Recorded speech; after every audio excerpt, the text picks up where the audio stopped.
रत्नागिरी जिल्ह्यातील चिपळूण तालुक्यात जादूटोणा करणाऱ्या एका बाबाला चिपळूण पोलिसांनी आज अटक केली आहे। हा बाबा जळगाव मधील असल्याची माहिती समोर आली आहे। त्याच्याकडील जादूटोणा करण्याचे सर्व साहित्य जप्त केले असून या प्रकरणी 2 जणांवर अंधश्रद्धा निर्मूलन व जादूटोणा विरोधी कायद्याअंतर्गत गुन्हा दाखल करण्यात आला आहे।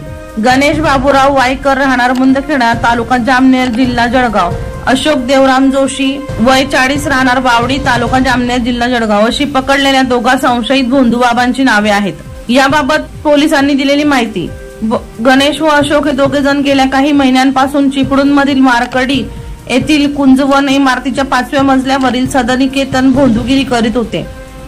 जागरूक नागरिकांनी यांची माहिती घेऊन पर्दाफाश करण्याचा निर्णय घेतला।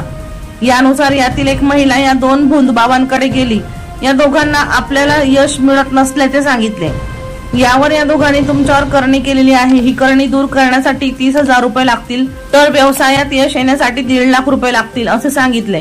या प्रकाराने ही महिला अवाक झाली। यानंतर तिने यांची माहिती आपल्या मैत्रिणीला सांगितली। यानुसार दुसरी महिला या दोघा भोंदूबाबांकडे गेली आणि तिने देखील आपल्याला यश मिळत नसल्याचे सांगितले।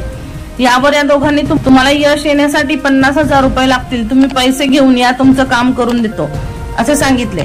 फिर्यादीचे जबाब नोंदवून घेतल्यानंतर पोलिसांनी दोघांवर अंधश्रद्धा निर्मूलन व जादूटोणा विरोधी कायद्याअंतर्गत गुन्हा दाखल केला आहे। दीपक राठोड यांचा रिपोर्ट DR न्यूज जळगाव।